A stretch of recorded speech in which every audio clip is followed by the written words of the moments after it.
Magandang umaga po sa ating lahat at welcome po sa ating ika-80 araw ng ating morning devotion and prayer para sa Centennial Celebration ng UCCP Salinas ngayong Mayo.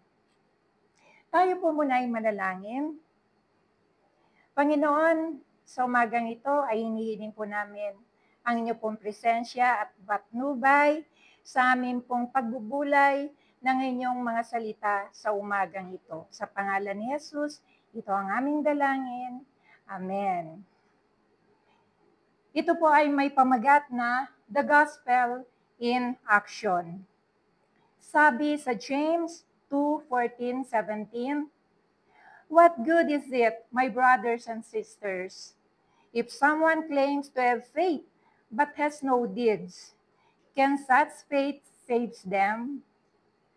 In Tagalog, mga kapatid, ano ang pakinabang kung sabihin ng isang tao na siya'y may pananampalataya, ngunit hindi naman niya ito pinapatunayan sa gawa? Maliligtas ba siya sa ganoong uri ng pananampalataya? Halimbawa, may isang kapatid na walang maisuot at walang makain. Kung sasabihin niyo sa kanya, magbihis ka at magpakabusog, ngunit hindi niyo naman siya binibigyan ng kanyang pangangailangan, ano ang silbi niyon? Gayon din naman, patay ang pananampalatayang walang kalakip na gawa. Faith without works is a dead faith because the lack of works reveals an unchanged life or a spiritually dead heart. Sabi nga sa James 2:26, "For as the body without the spirit is dead, so faith without works is dead also." Sa Tagalog, patay ang katawang walang espiritu. Gayon din naman, patay ang pananampalatayang walang kasamang gawa. May 3 bagay tayong matututunan buhat sa talatang ito. Una, understanding the connection between faith and action. Tayo ay naligtas dahil sa ating pananampalataya. At ang pananampalatayang ito ay nagbubunga ng mabuti. Idalangin natin na maging buhay na patotoo tayo ng ating Panginoong Diyos sa pang-araw-araw nating buhay. Pangalawa, praying for opportunities to demonstrate faith.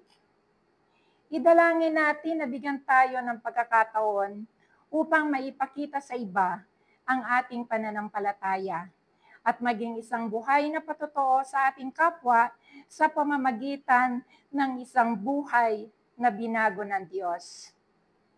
Idalangin natin na bigyan tayo ng lakas ng loob na humayo at maglingkod sa ating kapwa, na lumabas tayo sa ating comfort zone at ibahagi ang mabuting balita ng kaligtasan sa pamamagitan ni Kristo na ating Panginoon. At pangatlo, encourage a lifestyle of action.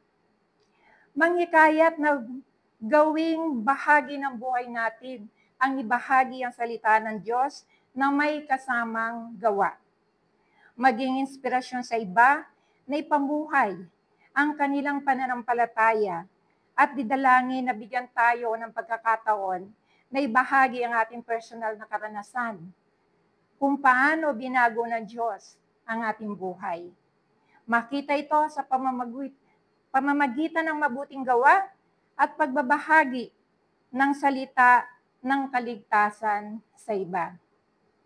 Ang sabi ni Jesus bago siya umakyat sa langit, sa piling ng kanyang ama, mula sa Mateo 28:19, "Kaya't humayo kayo, gawin niyong alagad ko ang mga tao sa lahat ng bansa, at bautisman niyo sila sa pangalan ng Ama, ng Anak, at ng Diyos Espiritu Santo." Tayo po ay manalangin. Maraming salamat, Panginoon, sa iyong paalala sa amin sa umagang ito, na makita sa amin ang tunay na pananampalataya na may mabuting gawa Dahil sa pamamagitan nito ay magiging mabuting patotoo kami sa iba upang mahikayat namin sila sa pananampalatayang nakapagliligtas tungo sa buhay na walang hanggan. Ito po ang aming dalangin sa pangalan lamang ni Jesus. Amen. Muli po, makita-kita tayong muli bukas sa ika-81 araw ng ating morning devotion and prayer. Maraming salamat po and God bless everyone.